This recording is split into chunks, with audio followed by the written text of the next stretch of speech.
All right, new video.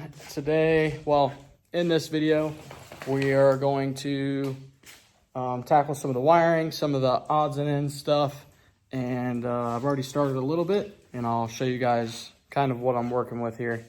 We went and picked up some Bimmer World seat brackets. I've always wanted to run these, but then ended up finding out they were more of a pain than I thought. But I did put the seat in just for a little bit of like mid-build motivation, just to see a seat in it, and put my steering wheel in. Looks sick. Looks like it's more done than it is. Anyways, started going through wiring and stuff and kind of figuring out what it is exactly that I want to do. And basically the conclusion that I've came to is all of this you see here we're not going to use for the most part. Like, we're going to steal some stuff out of it, but we're mostly just stealing connectors, and we're going to build an entire chassis harness from scratch. So this guy, basically, I'm going to wire everything to this directly, and I'm going to use this as basically like a bulkhead connector in the firewall. So essentially, where this hole is, where the fuse box would normally be, this guy will be right here. You'll plug that in to your engine bay harness, and then basically will act as a bulkhead and deletes the whole fuse box here and relay box. So I will have relays and things of that nature, and I plan on mounting all of that under the dash, like right here in this area, because this will all be open. May do like a kick panel here. I have ordered all mil-spec wiring. I would like to do a PDM so that I don't have to mess with any relays, but that's really going to be dependent on what I can get my hands on soon enough. So may run, I know it sounds dumb, but we may run a set of relays and stuff for now, and then switch to a PDM this winter. The nerd in me wants a PDM. The electrical nerd in me wants to have a PDM so freaking bad, but timeline wise, it's just going to be tricky to do all of that in the timeline we have, but we'll see what happens. With that being said, I got a piece of carbon fiber, and basically ignore the oblong hole. I gotta still clean up the cut, but basically got this piece of carbon fiber cut and everything marked, got it gasketed on the back so that it's sealed, because it will be on the firewall, and that guy will go right there, and then we'll have the bulkhead basically coming through there. And I'm gonna put all this stuff together and show you guys why here in a second. All right, so got the carbon fiber piece in with the bulkhead, so now you can kind of get the idea of how it's gonna be. Obviously it'll be a little bit more hidden once the booster and stuff's in, but I think it looks pretty sick, especially from like right here. It doesn't look super out of place. I think it looks nice and clean. You can see I already started getting the sound deadening out, but I want to get the entire interior cleaned out too, so we can get this painted, and then we can start throwing the dash and everything back in. We got the interior pretty much completely prepped for paint. If you look in here, you can see it's sanded down and stuff. Underneath the seats and stuff, I'm going to be completely honest, I don't care that much about how it looks because you won't see it. Mostly I focused on getting the tunnel nice and sanded down evenly and stuff, because you'll see a lot of that. Right now I'm kind of wanting to keep it stripped interior with like heel plates and a painted interior, obviously a dash and whatnot. Most likely I'll end up putting interior in it though. I'll probably drive it on the street once and hate how much it rattles, so not really caring that much. I just want to make the interior all one color. So we got one can. I got one can of Steel It. I'm not sure how much this is going to actually cover, but I figured I'd start with one can rather than ordering more than I actually need. We'll see what this gets us. Hopefully it gets us at least this section of the car, and then I can paint the roof in the back of the other day. I'll order another can. The interior paint doesn't look amazing. I didn't really plan on it looking amazing, but it's done. So next we are gonna, obviously I'm gonna paint all this stuff back here, but I gotta pick up some more paint, order some more paint. That's about as far as we got. We just got this heater cord elite panel made and put in. Basically, I think they sell them online for like 100 to like 50 bucks. I made this for $10. It's just a piece of sheet metal, that's all you need. Basically, just took you can see the seal. I put a weather seal. I want to try and make sure everything in the engine bay is sealed, so if like something in the engine bay catches fire, it doesn't make it into the cabin. Like that plate there has a seal around it as well as this, and then everything will have grommets in it. But this was just a $10 sheet of metal from Home Depot. I think it's like a 12 by 20 inch piece. To cut this to size, it was 17.5 by 12, so it was perfect. I only had to cut the end off of it and got it all fastened in, and so that's done now.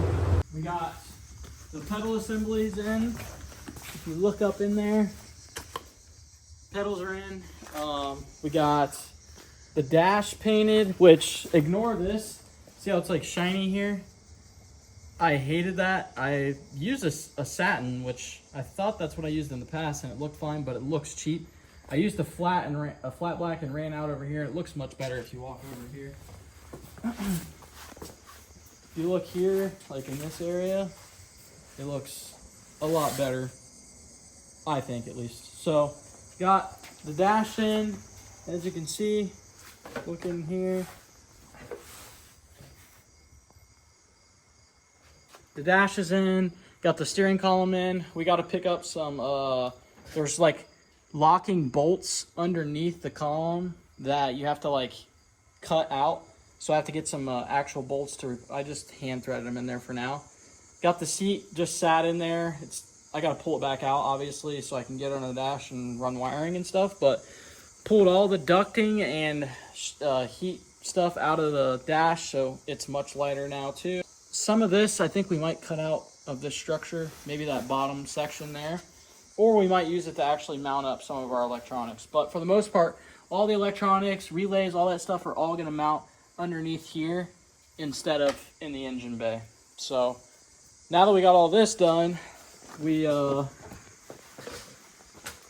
start getting brake lines ran and routed. We got brake lines bent and flared. Hopefully they don't leak. If they leak, I'm not doing it again, I can tell you that.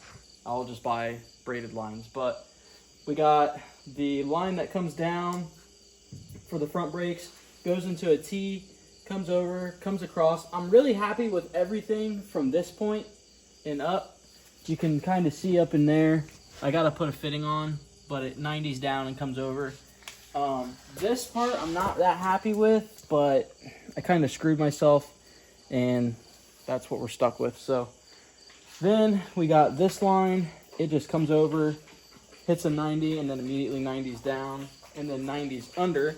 And you can see it right there. Obviously, I'm probably going to cut it back here, and then we'll probably also bend it and get it closer to the frame rail, because I think the wheel will hit it. But the big thing is I need to get stainless braided lines for the front brakes, and then we can put a fitting on it and tie those up. All right, so took a little break from the brakes, no pun intended, but started doing some wiring, got a decent amount of it figured out. Didn't really want to film the first part. I was honestly just trying to figure out where things were going, and I didn't really have a clue, so I didn't want to video it yet. But I'm going to kind of walk you guys through what we've got going on. So right now it probably looks like a bit of a disaster, but we got, this is mil-spec Tefzel wire. This is like aircraft grade wiring. This is what they use on airplanes. Has a higher temperature coating, and so it's more durable, so it can take more amperage for a smaller package. So a 20 gauge Tefzel mil-spec wire can take more amperage than like a 20 gauge of your typical normal coated wiring. So using a lot of this on sensors and lower power inputs, and then we're using 14 gauge for the higher amperage stuff. But this is all of our sensors to the cluster. We got all of our powers off of the cluster ran, and then also our grounds. As you can see, I'll put something, either a link or something along the lines. I have a spreadsheet that I've been putting together slowly for all the wiring stuff, colors and whatnot. So haven't hooked this stuff up yet. That's what I'm getting ready to do. So this is fuel level, input and output, and then wheel speed input from the rear wheel speed sensor. So you can see I have that stuff done here. Obviously this is all just kind of all over the place, but it's going to be cleanly routed. It'll branch into a union here, go under the seat, 90 here, go up. I already have a P-clamp there, and then it'll go up and then behind the dash there. We figured out our wiper motor. It's going to be ground switched. So the factory E36 uses a wiper module. I'm not doing all that, so it'll be a ground. This will basically have one speed. It'll be the highest speed. If I'm using wipers, it'll be on the highest speed regardless. So basically you'll click this down, or you'll click it up into whatever position. It'll turn the wipers on. Basically all that's doing is bridging a ground at the relay for the wiper, and it'll have key on power source. So that is pretty much done. The big thing is that I lost the lock ring for the plug up here, so I'm going to steal one off the other car, and then we'll actually plug everything up and terminate the links of the wires once we do that. And then we did get the taillights and everything wired and working. I uninstalled. I just had it because I don't want no links yet until I get everything tied up, so I didn't want to cut anything to a exact length yet. So I kind of spliced things up and turned the switch on to see it turn on, and made sure that was all working. We have just this one wired up. I don't want to wire this. I'm going to terminate all the wires over to here, but I don't want to wire it yet until we get the taillight harness, because all the taillight harnesses are different. So when we get new taillights, I'll finish wiring up that side. But basically it's just power for running lights and then power for brake light.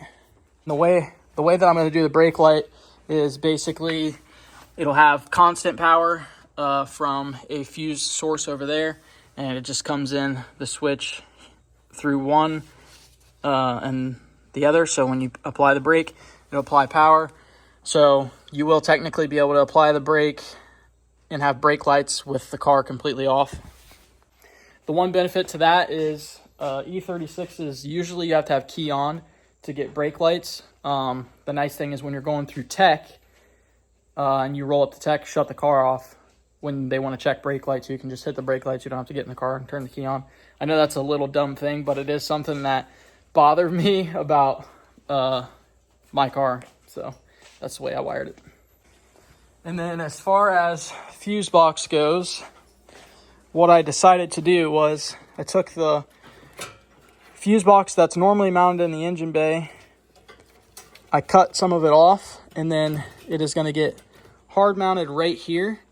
So it'll be completely hidden, but I'm going to make it to where this airbag cover right here is Velcroed, so I can pop it off, and then you'll have your fuses and relays directly right here. This is a wiper relay. This will be a low beam relay, and then there's going to be a couple more relays that we add. And the way I've done it is one of these is key on power source, and then one of these is constant power source. And then this is what you would normally use. I think I'm going to use, I ordered a bulkhead power, so it will basically bolt through the firewall, and then I'll have a power source in the engine bay for the engine harness to connect to, and then I'll have a power source on the inside of the car that I can connect the fuse box power to. I also went through and depinned all of the stuff we didn't need out of this. There's still a couple things, I think it's these 2 wires that I'm not sure if I need or not, but I don't want to, I'm going to check the plug on the other car and make sure that it's the same, because it's the engine harness that I'm using. And if everything's the same, I'll start wiring this stuff up, but I don't want to wire into this yet, just in case I need to cut the plug off of the other car. But if you're curious on how to depin these, you basically just stick a flathead or something in here on those little notches, and then you rotate that collar counterclockwise, and then basically it allows you to, it unlocks these pins, and you just take a pair of needle nose pliers, grab these pins gently, and just kind of twist them back and forth, and then you can push and they just pop out of the back. The nice thing about this is also that I can save those pins, and if later on there's something I want to add to this bulkhead, I'll just pop that pin back in. It already has like a 6-inch piece of wire on it, and then I can use that as a bulkhead. So pretty sick. These connectors, BMW really knew what they were doing, because these are sick. Like, I'm half tempted to go to the junkyard and just cut a bunch of male and female ones off of cars just to use for other projects. So I hooked up the fuel level stuff to the cluster. Wasn't getting a reading on fuel level, so I decided to pull the pump.